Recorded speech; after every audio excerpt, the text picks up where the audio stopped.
प्यारे दर्शकों नमस्कार। तारीख है आज 30 नवंबर 2025, दिन रविवार, हिंदी तिथि मार्गशीर्ष माह शुक्ल पक्ष दशमी। आइए नजर डालते हैं हमारे प्यारे राज्य उत्तराखंड की तमाम बड़ी खबरों पर। वीडियो शुरू करने से पहले कमेंट बॉक्स में जय हिंद लिखकर हमें सपोर्ट करें। तो चलिए शुरू करते हैं।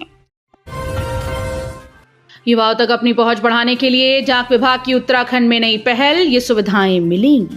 उत्तराखंड में डाक विभाग ने युवाओं तक अपनी पहुंच बढ़ाने के लिए नई पहल शुरू की।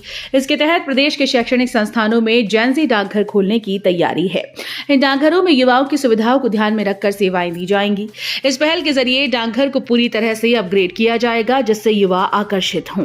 जेनजी डाकघरों में वाईफाई की सुविधा, कॉफी शॉप जैसी व्यवस्था और आधुनिक इंटीरियर शामिल किया जाएगा।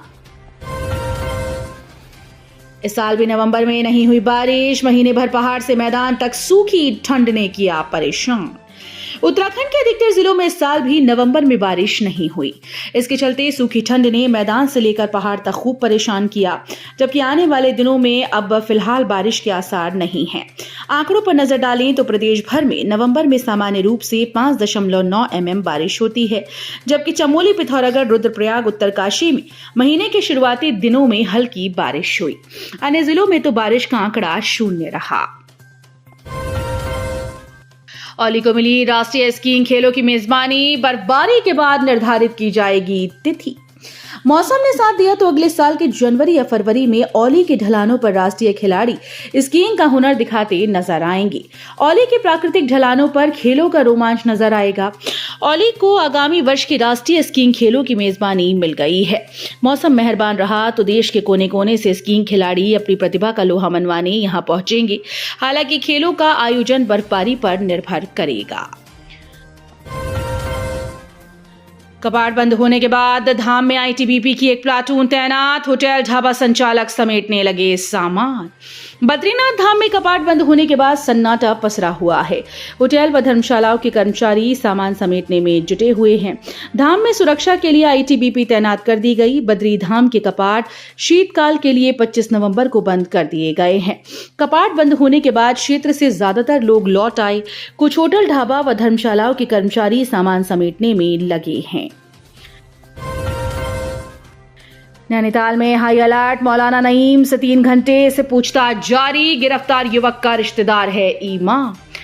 हल्द्वानी के बनभूलपुरा से पुलिस की ओर से 2 संदिग्धों की गिरफ्तारी के बाद नैनीताल में पुलिस अलर्ट मोड पर आ गई। पुलिस की ओर से तल्लीताल में मस्जिद के इमाम मौलाना मोहम्मद नईम से 3 घंटे से पूछताछ की जा रही है। सूत्रों के अनुसार हल्द्वानी में 2 संदिग्धों को पकड़ने के बाद नैनीताल से भी गिरफ्तार लोगों का संबंध तलाशा जा रहा है, जिसके चलते नैनीताल पुलिस सुबह 11 बजे से शाम 4 बजे तक तल्लीताल मस्जिद के इमाम से गुप्त रूप से पूछताछ कर रही है। बताया जा रहा है कि गिरफ्तार युवक इमाम का रिश्तेदार है। यूकेपीएससी अपर पीसीएस मुख्य परीक्षा का रिजल्ट जारी, फटाफट लिंक से करें डाउनलोड। उत्तराखंड लोक सेवा आयोग ने 29 नवंबर 2025 को अपर पीसीएस मुख्य परीक्षा का आधिकारिक रूप से परिणाम घोषित कर दिया है। अब परीक्षा में शामिल हुए हजारों उम्मीदवार अपनी योग्यता और परिणाम ऑनलाइन सत्यापित कर सकते हैं। आयोग ने सूचित किया है कि उत्तराखंड संयुक्त राज्य सिविल प्रवर अधीनस्थ सेवा परीक्षा 2024 की मुख्य परीक्षा 2 फरवरी 2025 से 5 फरवरी 2025 तक आयोजित की गई थी। इसके अलावा सामान्य अध्ययन का पहला प्रश्न पत्र 14 मई 2025 को दोबारा से लिया गया था। इंडिया निवेश का फर्जी अधिकारी बनकर 64.72 लाख की ठगी, साइबर ठगों के जाल में फंसा युवक। साइबर अपराध के मामले थम नहीं रहे। साइबर ठगों के गिरोह ने इंडिया निवेश का फर्जी अधिकारी बनकर काशीपुर के व्यक्ति से 64.72 लाख की ठगी कर ली। पुलिस ने प्राथमिकी दर्ज कर मामले की विवेचना शुरू कर दी है। काशीपुर निवासी गौरव ने साइबर थाना पुलिस को बताया कि 6 अक्टूबर को अनजान व्यक्ति ने उन्हें बुल स्टॉक चार्जर नाम के व्हाट्सएप ग्रुप में जोड़ा। उनका कहना है कि वो पहले से स्टॉक मार्केट में इन्वेस्ट करते हैं। इस ग्रुप में उन्होंने स्टॉक यूज किए तो लाभ हुआ। इस बीच उन्हें ऑडियो कॉल आया। कॉल करने वाली महिला वान्या गिल ने खुद को कंपनी का मैनेजर बताया और निवेश की बात कही। महिला ने बताया कि उनकी कंपनी निवेश करने के अलावा ब्रोकिंग और अन्य वित्तीय गतिविधियां करती हैं। गुलदार की बढ़ती दहशत, स्कूली बच्चे परेशान, असुरक्षा के चलते ग्रामीण अब घर छोड़ने को मजबूर। श्रीनगर गढ़वाल के खंडा के समीपवर्ती गांव कोटी और नयालगढ़ में गुलदार की दहशत लगातार बढ़ रही है, जिससे ग्रामीणों का जीवन भय और असुरक्षा के साए में बीत रहा है। स्थिति यह है कि गुलदार के डर से कोटी गांव का एक परिवार गांव छोड़कर श्रीनगर पहुंच चुका है, जबकि 2 अन्य परिवार भी घर छोड़ने की तैयारी में है। इससे गांव में रह रहे लोगों में निराशा और असुरक्षा की भावना और गहरा रही है। उत्तराखंड में भालू की दहशत, मोरी में तोड़े कई घरों और छानियों के दरवाजे, लोगों ने भय के साए में काटी पूरी रात। मोरी ब्लॉक के गोविंद वन्यजीव विहार पार्क क्षेत्र के जखोल गांव की जाबिल्च नामे तोक में भालू की दहशत बनी है। बृहस्पतिवार देर रात भालू ने बस्ती में घुसकर कई घरों व छानियों के दरवाजे तोड़कर भारी नुकसान पहुंचाया। वहीं अचानक हुए हमले से ग्रामीणों में अफरा तफरी मच गई और लोग पूरी रात भय के साए में काटते हुए गुजार रहे हैं। ग्रामीणों ने वन विभाग से जल्द ही भालू की दहशत से निजात दिलाने की मांग की। जखोल गांव के गंगा सिंह रावत, धाम सिंह, गौर सिंह, जगदीश तालीराम, जयेंद्र सिंह, राजेश सिंह, भगवान सिंह फागुर ने बताया कि भालू पिछले कई दिनों से गांव के आसपास दिख रहा था। हमने संतुलित जवाब दिया, आक्रामक नहीं। मसूरी दौरे पर लपसना में ऑपरेशन सिंदूर पर बोले राजनाथ सिंह। रक्षा मंत्री राजनाथ सिंह ने Mussoorie Lal Bahadur Shastri national academy of administration में 1 डिस्ट्रिक्ट 1 प्रोडक्ट शॉप का उद्घाटन किया। रक्षा मंत्री राजनाथ सिंह उत्तराखंड के दौरे पर पहुंचे। वो वायु सेवा के विशेष विमान से देहरादून पहुंचे थे, जहां सीएम धामी ने उनका स्वागत किया। इसके कुछ देर बाद वो Mi-17 हेलीकॉप्टर से मसूरी के लिए रवाना हुए। वहीं सैनिक कल्याण मंत्री गणेश जोशी ने मसूरी स्थित पोलो ग्राउंड में केंद्रीय रक्षा मंत्री राजनाथ सिंह का स्वागत और अभिनंदन किया। मसूरी लपसना में 100वें फाउंडेशन कोर्स के समापन समारोह में रक्षा मंत्री राजनाथ सिंह ने कहा कि हाल ही में ऑपरेशन सिंदूर हुआ।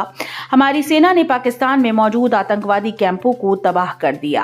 हालांकि हमने बहुत संतुलित जवाब दिया था। हमारा जवाब आक्रामक नहीं था, लेकिन पाकिस्तान के रवैये ने ऑपरेशन सिंदूर के बाद बॉर्डर पर हालात को सामान्य नहीं रहने दिया। रिश्ता कलंकित, स्कूल में दर्द से करा रही थी बच्ची, सहेलियों ने पूछा तो बताई मौसा की घिनौनी करतूत। सेलाकुर में रिश्तों को कलंकित करने का एक मामला सामने आया। क्षेत्र में सगे मौसा पर 10 वर्षीय बालिका के साथ यौन उत्पीड़न करने का आरोप लगा है। पुलिस ने आरोपी के खिलाफ दुष्कर्म, पॉक्सो संबंधी धाराओं में प्राथमिकी दर्ज कर न्यायालय में पेश किया, जहां से उसे न्यायिक हिरासत में जेल भेज दिया गया। सहसपुर थाने के वरिष्ठ उप निरीक्षक जितेंद्र पटेल ने बताया कि एक स्थानीय स्कूल की अध्यापिका थाने आई। उन्होंने बताया कि विद्यालय की एक बच्ची स्कूल पहुंची। वो ठीक से चल नहीं पा रही थी, दर्द से कराह रही थी। उसकी सहेलियों ने इसका कारण पूछा। उसने बताया कि उसकी मौसा ने उसके साथ गलत काम किया। इसके बाद पुलिस ने बच्ची के साथ पढ़ने वाली छात्राओं से पूछताछ की। शिकायत की पुष्टि होने पर पुलिस ने आरोपी के खिलाफ पॉक्सो एक्ट, दुष्कर्म और अन्य संबंधी धाराओं में प्राथमिकी दर्ज की। उत्तराखंड में घूमने आया युवक अचानक लापता, सीसीटीवी खंगाल रही पुलिस, अभी तक नहीं पता चला। उत्तराखंड के मसूरी से एक सनसनीखेज मामला सामने आया, जहां दिल्ली से मसूरी घूमने आया युवक अचानक से लापता हो गया। सूत्रों के मुताबिक युवक अपने 3 दोस्तों के साथ घूमने आया था। सूचना पर पहुंची पुलिस सीसीटीवी खंगाल रही है, लेकिन अभी तक उसका कुछ पता नहीं चल पाया। घटना की जानकारी पर परिजन भी बेटे को ढूंढने के लिए मसूरी पहुंच चुके हैं। कासी डैम के पास तेज रफ्तार वाहन खाई में गिरा, हादसे में एक युवक की मौत, 2 गंभीर घायल। देहरादून कासी डैम के पास एक वाहन हादसे का शिकार हो गया। दुर्घटना में एक युवक की मौत हुई, 2 लोग गंभीर घायल हैं। मिली जानकारी के मुताबिक तेज रफ्तार पिकअप वाहन खाई में गिर गया। एसडीआरएफ ने रेस्क्यू कर घायलों को बाहर निकाला। तो ये थी उत्तराखंड की बड़ी खबरें। हम मिलेंगे अगले बुलेटिन में, तब तक के लिए धन्यवाद।